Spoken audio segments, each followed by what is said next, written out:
नमस्कार दोस्तों। Boyfriend film 1961 की एक हिंदी भाषा की फिल्म है। इस फिल्म में पहली और आखिरी बार धर्मेंद्र ने मधुबाला के साथ काम किया था और मधुबाला के साथ जोड़ी बनाई थी। और इसमें शम्मी कपूर भी थे। धर्मेंद्र शम्मी कपूर के छोटे भाई के किरदार में दिखाई दिए थे और इस फिल्म में धर्मेंद्र ने एक पुलिस इंस्पेक्टर का किरदार निभाया था और शम्मी कपूर एक चोर और मुजरिम के किरदार में थे। और ये फिल्म बहुत ही अच्छी थी। इसका नाम था बॉयफ्रेंड। इसमें मधुबाला, धर्मेंद्र, शम्मी कपूर और निशी फिल्म के मुख्य किरदार में थे। निशी ने मधुबाला की बहन का किरदार निभाया था और ये फिल्म साल 1961 में रिलीज हुई थी। आप ऐसा भी कह सकते हैं कि ये फिल्म धर्मेंद्र की जब रिलीज हुई तो तब धर्मेंद्र को फिल्मों में आए बस 1 साल ही हुआ था। फिल्म की कहानी शुरू होती है। एक 8 वर्ष का लड़का मदन होता है। वह अपने अमीर माता पिता ठाकुर हरचरण, जिसका किरदार शिवराज ने निभाया था, उनसे अलग हो जाता है और दूसरा भाई सुनील, धर्मेंद्र, बड़ा होकर पुलिस इंस्पेक्टर बन जाता है और नौकरी के साथ साथ वो अपने भाई को भी ढूंढता रहता है। शशि कपूर मदन के किरदार में है और बाद में वो अपना नाम श्याम रख लेता है और बड़ा होकर एक छोटा मोटा चोर बन जाता है। और एक बार वह रेलवे सफ़र के दौरान उसकी मुलाकात शांतिलाल से होती है, जिसे वो जेल के दिनों से जानता है। शांतिलाल काफ़ी बूढ़ा और बीमार है। वो शाम को अपनी 2 बेटियां संगीता और सुषमा को खोजने का जिम्मा शम्मी कपूर को देता है, जिसे उसने 50,000 कर्ज और गरीबी के कारण छोड़ दिया था।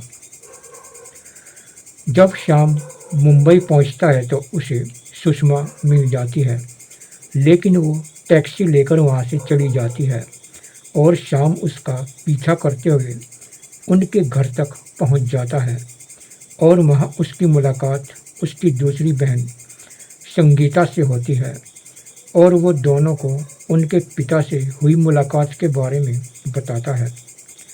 उसके बाद श्याम उसके घर से निकलकर हरचरण सिंह के थिएटर में पहुंच जाता है और एजुकेशन देकर वो संगीता के नाटक का हीरो बन जाता है और फिर दोनों का साथ में प्रेम प्रसंग भी शुरू हो जाता है। लेकिन शाम संगीता के घर जाने से पहले हरचरण मतलब अपने बाप की बीवी मतलब धोखे से अपनी माँ के गले से एक हार चुरा लेता है और फिर इंस्पेक्टर सुनील उसका पीछा करता है, लेकिन शाम वो हार सुषमा के बैग में छिपा देता है और जब वो उस हार को लेने के लिए जाता है तो दोनों बहनें उसे वहीं पर रहने के लिए कहती हैं।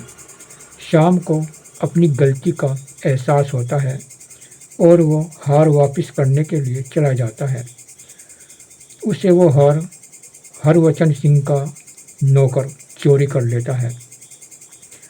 संगीता को जब शाम साइकिल सिखा रहा होता है तो वह गिर जाती है और उसका पैर टूट जाता है और उस एक्सीडेंट की वजह से उसे नाटक मंडली से हरचरण सिंह निकाल देता है और साथ में वो अपना असली रूप दिखाता है, जो उसने 50,000 रुपये संगीता के सुषमा के पिता को दे रखे थे। पहले तो वो उन पैसों को भूलने की बात करता था, लेकिन अब वो उन पैसों का तकाजा कर रहा था और उन पर कुर्की का नोटिस भी भेज रहा था, जिसकी वजह से शाम बीच में आकर खड़ा हो जाता है, क्योंकि उसे पता है कि वो हरवचन का बेटा है और नाटक का वही हीरो है। लेकिन जब हरचरण तब भी नहीं मानता तो शाम उसी के घर से एक बड़ी चोरी करके उन पैसों से संगीता के पैर का इलाज करवाता है और उसके ठीक होने के बाद वो रंगारंग कार्यक्रम शुरू करता है और आखिर में हरचरण संगीता से और सुषमा से माफ़ी मांगता है और एक नाटक को अंजाम देने के एवज में उसके पिता का पूरा कर्ज माफ़ कर देता है और उनका मकान उन दोनों बहनों के नाम कर देता है। हालांकि धर्मेंद्र का रोल थोड़ा छोटा है इस फिल्म में, लेकिन फिर भी बहुत है। और मधुबाला, उसका तो क्या कहना, वो तो बहुत ही खूबसूरत लगती है। निशी भी खूबसूरत लगी थी, वो कहानी भी ठीक ठाक ही है। अब आपके लिए कुछ जवाब रखते हैं। साल 1961 की ये फिल्म क्या आपने देखी है? और इसका आपको कौन सा गाना अच्छा लगता है? और इस फिल्म में आपको सबसे अच्छा किरदार किसका लगा? कमेंट बॉक्स में ज़रूर बताना।